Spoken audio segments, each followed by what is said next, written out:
Hey there, isn't it wonderful to use our sewing superpowers for a great cause?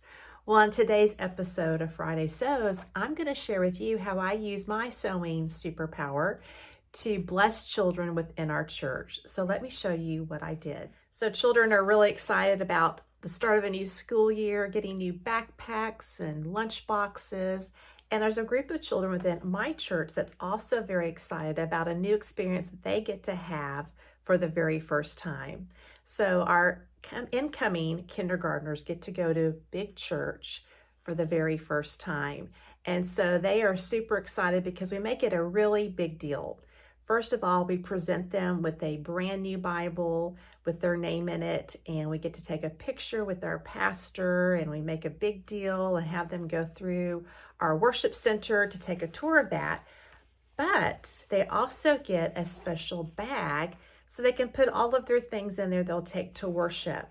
So I purchased a canvas bag like this from Hobby Lobby. I chose it because I really like the leather strapping here, which makes it perfect for smaller hands. And then also in the front of this bag, it has pockets. It has some Velcro there. Now, children in our area carry water bottles everywhere, including church. So this is a perfect pocket for them to put their water bottle in as they are going to church. But how did I use my superpower for this bag? Well, I contacted each of the parents and asked them what their child's favorite color was. And so all of them gave me their favorite colors. And so on the bag, I monogrammed their names on it with their favorite color. So it makes it very special. Now, I only did it on one side because there are some parents, and rightfully so, that don't want their names of their children displayed for obvious reasons. So I left the back side blank in case their parents would prefer them to carry the bag like this.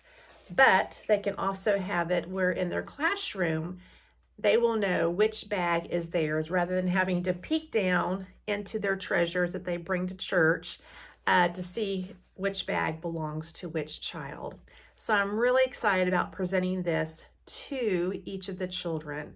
I must say, this is the first time that I've ever monogrammed on a already sewn canvas bag. And it wasn't really that hard. Just had to take a little bit of maneuvering. I want to share a few tips that I learned through the process that perhaps might be helpful to you if you're very new to embroidery, like I kind of am. I've kind of played with it, but to be consistently doing it, that is not where I am quite yet. So what I did is that I took a piece of muslin, literally a piece of muslin, with some cutaway stabilizer and hooped it. What I did is I wanted to make sure, number one, that the color was similar to what the child wanted. Also, I wanted to see kind of where the center of the child's name was, and also how it would stitch out, meaning which way it would come out, so that when I put the canvas bag in, I would know which way was top and which was bottom. So I'm so glad that I did this, because the first child, it came out perfectly. But the second one, I noticed that, as you can see, the white coming through there, the bobbin thread was coming up through the top design. And so I began to kind of fiddle with it a little bit. I, first of all, changed the needle because I wasn't sure when I had changed the needle last, and maybe it had become dull. I also checked the bobbin spool to make sure that it had adequate thread and that it was threaded properly. I didn't see why it should be, because I've just completed the first child's name. And then I made sure that it truly was threaded correctly. So I took all the thread out and I redid the threading just to make sure that I had not overlooked a little loop somewhere that it needed to be. And when I did that, it really came out great. So it started off kind of rocky, then I made some adjustments, and then it came out perfectly.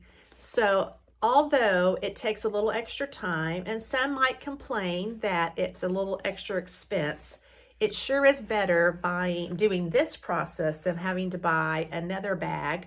And these bags at my Hobby Lobby were $3.99 a piece. So in the long run, it saved me a lot of frustration, but it also saved me a lot of money in having to replace the bags. So I am really, really excited about giving these to the children this Sunday. Now, if you're like me, knowing which stabilizer goes on which type of fabric, how do you know? Well, I found a great resource through Embroidery Library that I'll link below that will tell you exactly what you're going to be monogramming on, the type of fabric, whether it's cotton or canvas or what have you. And then they suggest which kind of stabilizer to use, as well as what kind of embroidery needle to use. So that was extremely helpful. I printed that guide off of their website. I've made a notebook of it, and it's a great reference for me each and every time that I embroider, since I don't do that each week. It's very helpful to kind of use it as a reference guide just to make sure. Let me share another tip that I found through this process about marking pens.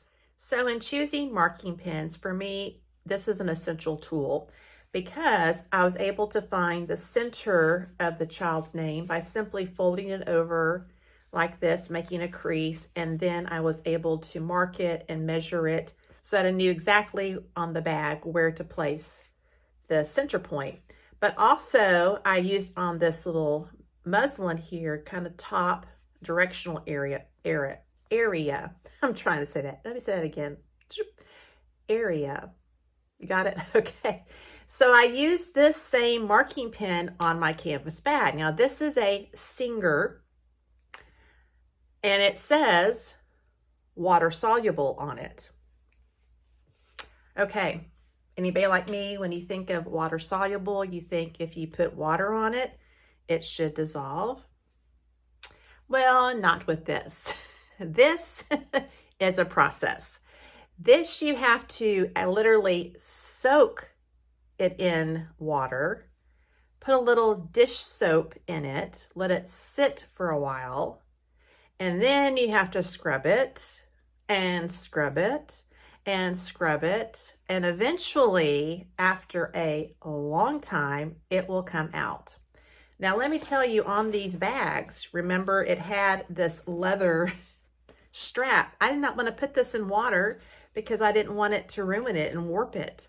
So the first bag, I used this pink one, and I thought, well, maybe it's just the color. So I switched it to the blue one, did the same thing, and I thought, oh my goodness, I can't be spending all of this time getting this pen that's supposed to be water soluble out. So I dug through my supplies and I found another pen, and this one is from Dritz Quilting, and it's the fine point, and it literally is water soluble.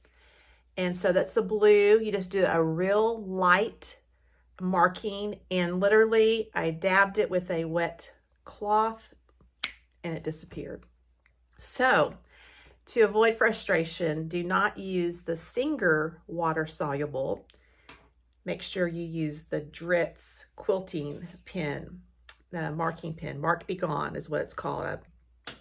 So hopefully those two tips will be of help to you if you are on your journey of machine embroidery.